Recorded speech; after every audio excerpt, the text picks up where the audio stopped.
Welcome to the heart of Lima, the Plaza Mayor, also known as the Plaza de Armas.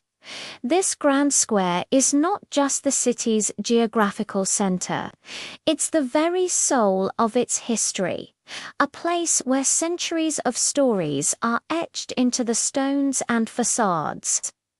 To understand Lima, you must first understand its plaza. Our story begins on January 18, 1535. On that day, the Spanish conquistador Francisco Pizarro stood on this very ground and founded the city he named La Ciudad de los Reyes, or the City of Kings. This plaza was the first block to be laid out. Designed according to the rigid grid plan mandated by the Spanish crown for its colonial cities. It was intended to be the center of political, religious, and social life, and it fulfilled that role perfectly. Imagine this space in its early days. The first structures were modest, likely made of adobe and wood. But they wouldn't stay that way for long.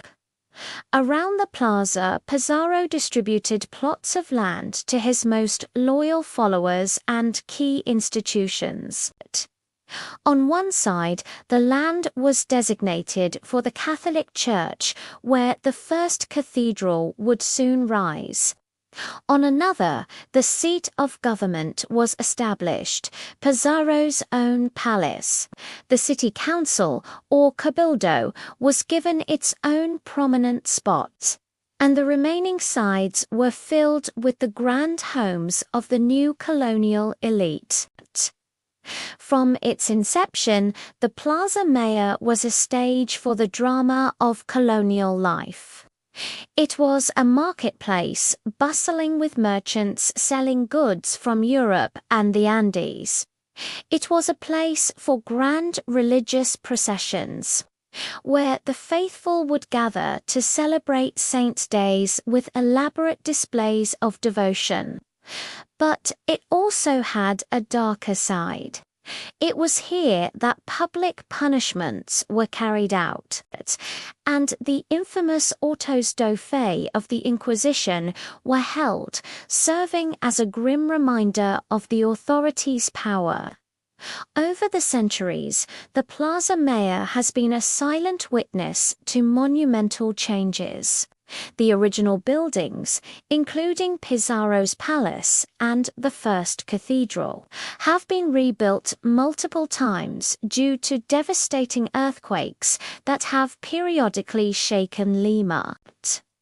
The Great Earthquake of 1746 was particularly destructive, leveling much of the city and requiring a massive reconstruction effort. The buildings we see today are magnificent examples of colonial and neo-colonial architecture, but they are heirs to a long line of predecessors that stood on the same sacred ground. The government palace, often called the House of Pizarro, stands on the spot where the conquistador himself lived and was ultimately assassinated in 1541. The opulent structure we see today, with its French-inspired Baroque design, was largely completed in the 1930s. Each day, the changing of the guard ceremony in front of the palace draws crowds, a tradition that connects the present to the city's long military and political history. Opposite the palace is the Cathedral of Lima. This majestic basilica houses the tomb of Francisco Pizarro and is a treasure trove of religious art and colonial craftsmanship. Its twin towers have become an iconic part of Lima's skyline. Flanking the cathedral is the Archbishop's Palace, with its stunning carved cedar balconies, a hallmark of Lima's unique architectural style. These intricate enclosed balconies allowed the ladies of the colonial elite to observe the lively happenings in the plaza below without being seen themselves. On the west side stands the Municipal Palace, the seat of the city's government.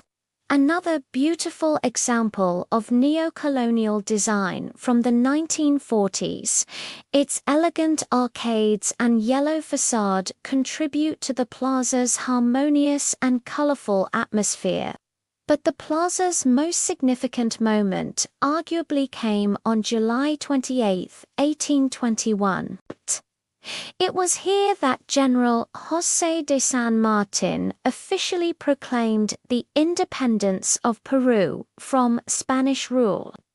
From that day forward, the Plaza de Armas also became the cradle of the Peruvian Republic. It transformed from a symbol of colonial power to a symbol of national freedom and identity. Today, the Plaza Mayor is a vibrant public space where history and modern life intersect. You'll see locals relaxing by the central bronze fountain, which dates back to 1651, tourists marveling at the architecture, and families enjoying a leisurely stroll.